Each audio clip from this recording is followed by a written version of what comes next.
Brother Fernan na ang sabi sa Carolina. Carolina. Kaya kami umiiwas kay Brother Francis dahil lihis na si Brother Francis. Iba na yung aral. Sabi ko, ano ang aral na lihis ni Brother Francis? Sige, sabi sa kanya. Ngayon, 4 sila na doon ay 5 ng Tuesday. Sabi niya, yung mga tanong namin kay Brother Francis ay hindi dinidiretso pag sagot, pinapaikot-ikot kami. No? Halimbawa na lang kay Brother Brady. Hindi mo ba nasagot si Brother Brady? So, ang sabi ko, kung mayroon tayong against doon sa kapatid pastor, dapat hindi tayo umiiwas at hindi dapat tayo magtanim ng muhi sa iba. Sabi ko, ito yung quote ni Brother Branham. Pakiclick lang. Anong pagkasabi pa? Ayan. Ang sabi ni Brother Branham, kung mayroon tayong disagreement sa kapatid, ayan, ito. Sabi niya, ito, kinot ko sa kanila, binigay ko ito sa quote nila, at mayroon tayong talata. Kahit sa Bible, mayroon dito.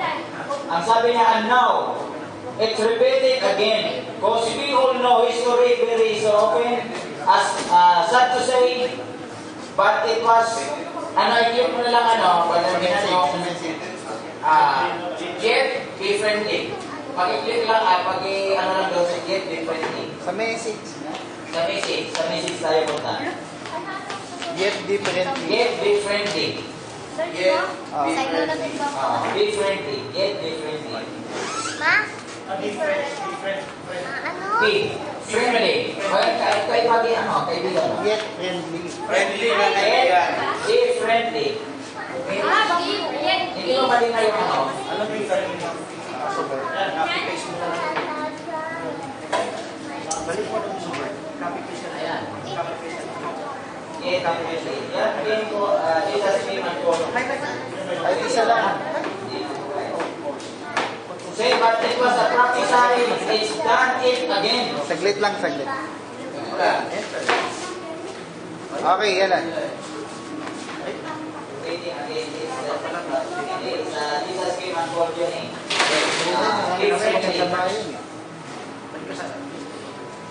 Disagree na lang. I-check mo yung disagree. Hindi tama yan. I-check mo yung disagree. Maraming search sa baba. Control C. And then, Hanapin mo dyan.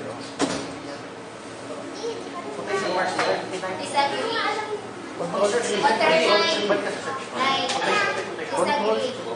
disagree. Papa, natulog sa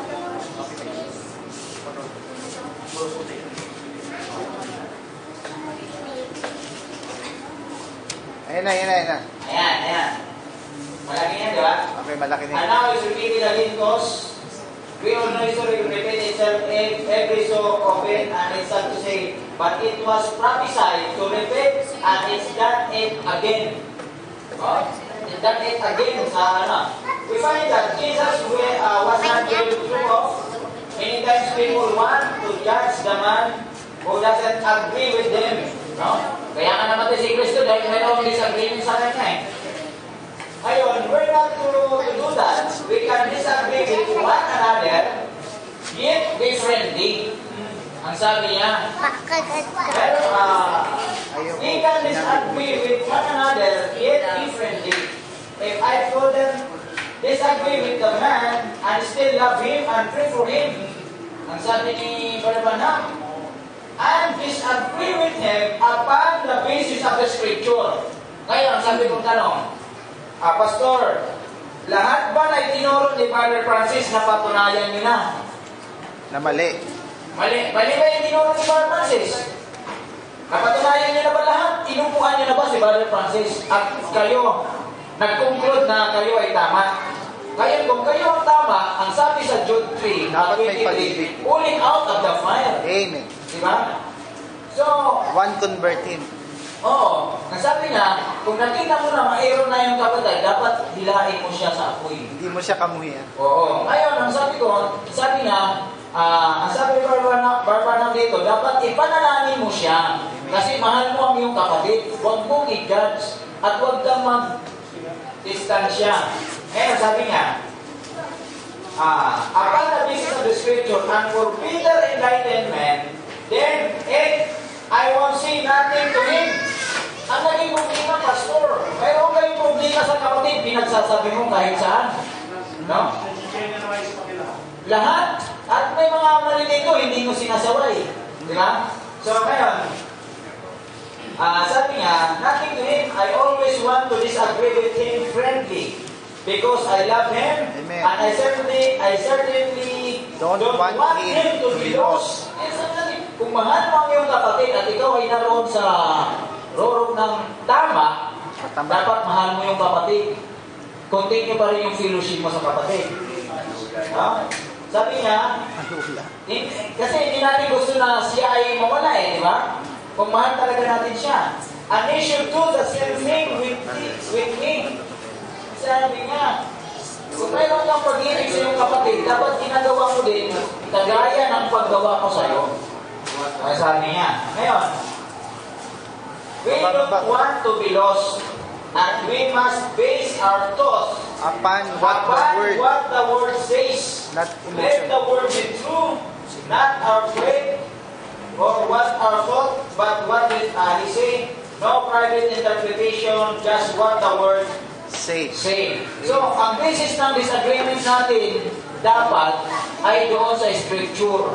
Hindi lang doon sa sabi-sabi sa kapatid. Ngayon, ang sabi ni Pastor sa akin, sana lahat ng nandoon sa manalitik kagaya ng espiritu mo. O, sabi ko, sana ganun din kayo, Pastor. O, sabi ko sa kanya. So, kailangan natin ipakita natin yung mas tama na ugali. Ngayon, ang sabi ko, kung ang kapatid ay mali at kayo ang tama, sabi ko sa kanya, dapat hindi kayo umiwas, Pastor. Dapat pinapakinggan nyo pa rin siya. Amen. Dapat pinapakinggan nyo pa rin siya. Hindi kayo nagkakaroon ng tanim ng muhi sa kapatid. Ngayon, ano ang sabi ni Pablo? 2 Corinthians chapter 11. Ito, kinugtod ko sa kanila. Nandoon sila mga nakikinig. Ako lang mag-isa, akala ko, aanin ako Ngayon, kailangan lang natin ipakita na may pag-ibig sa kapatid. 2 Corinthians chapter 11. Sa Bible.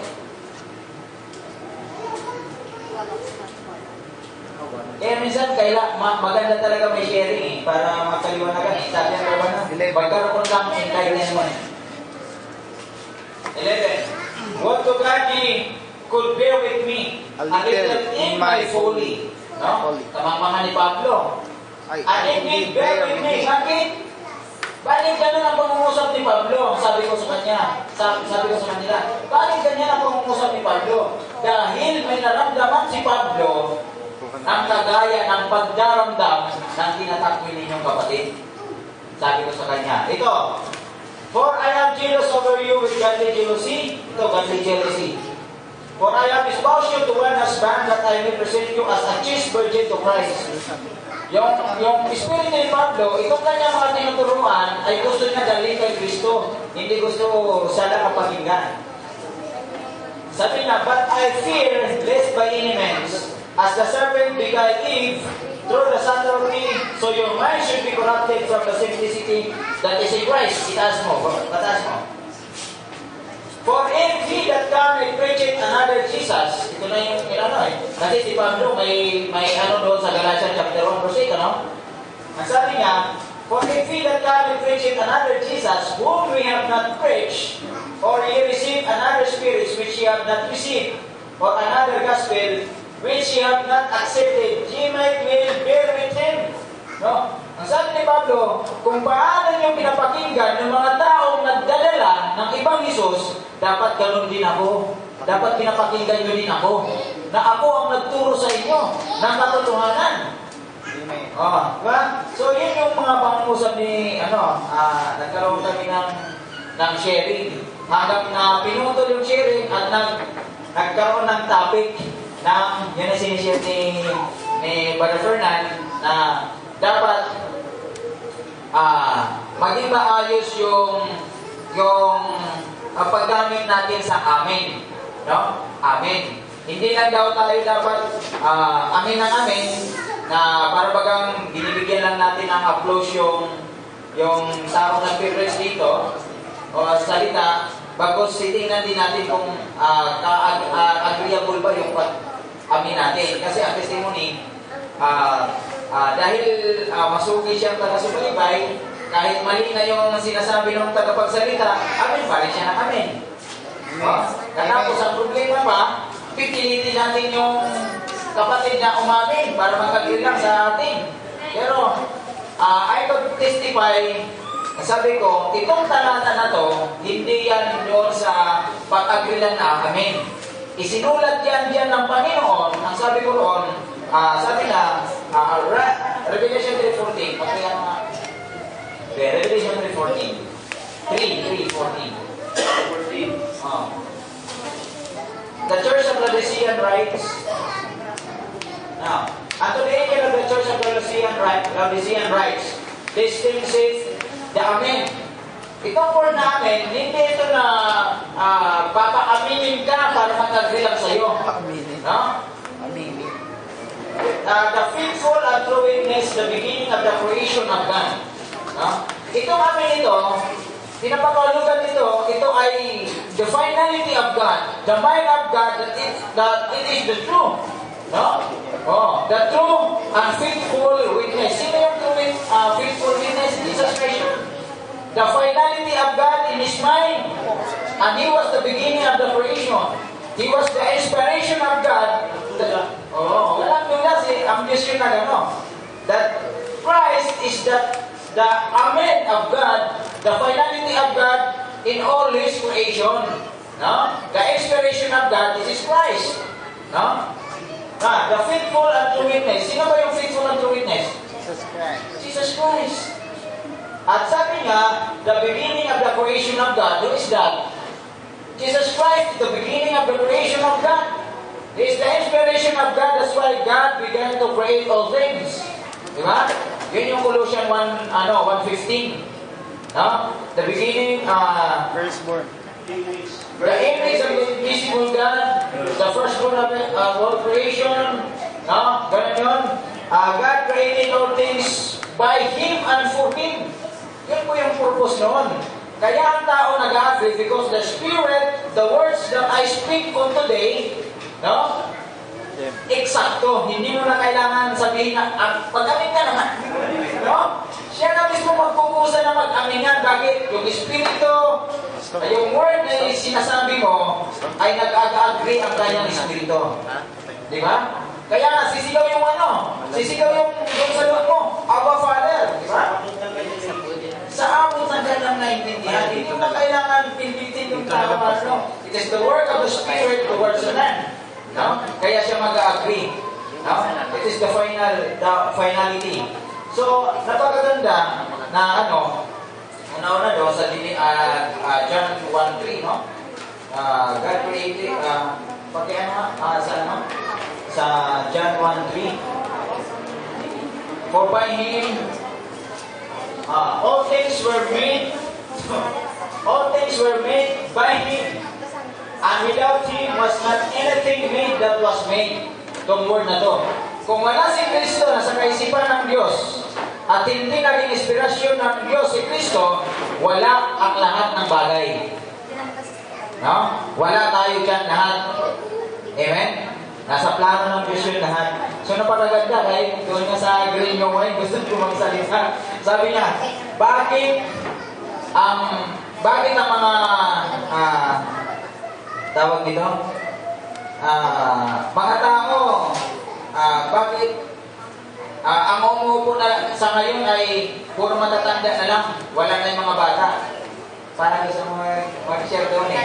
So, parang inaapo yan ako doon eh. Kaso lang, mayroon silang spirit at dito na may Nicolaitan. Nakikita mo sa mukha eh. Maging doon sa nila. So, nandyan yan. Sabi nga ni Barbanam, lumalakad yan sa kapanahonan. So, yun lang siguro, now ay yung pagka-Berean spirit na to ay ma-develop sa bawat individual. No? Dapat ma-develop yan sa individual. Ipakita natin na evidence lahat, no? By love, No? Ngayon, kung hindi mo maabot, huwag mong isiksik sa mo doon.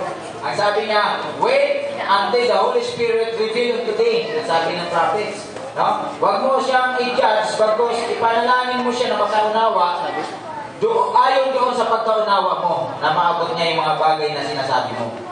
So, yun po. Mayroon John 6, 13:16, John 14. No? After the Holy Ghost will come, He will show you the things to come. Oh, so, yung Holy Ghost kasi ang magbibigay sa atin ng inspiration, the Spirit of Revelation. Ayun na po. Thank you. So, sino pa yung gusto meron pa tayo ng 15 minutes. Pastor, sino pa yung gusto after ni Pastor? Kung may time pa. Testimony. Testimony po ito, testimony. Si Brother Mayan. Ayan, tuloy po ang si Panginoon. Ang aking testimony po. Hindi lang po ito.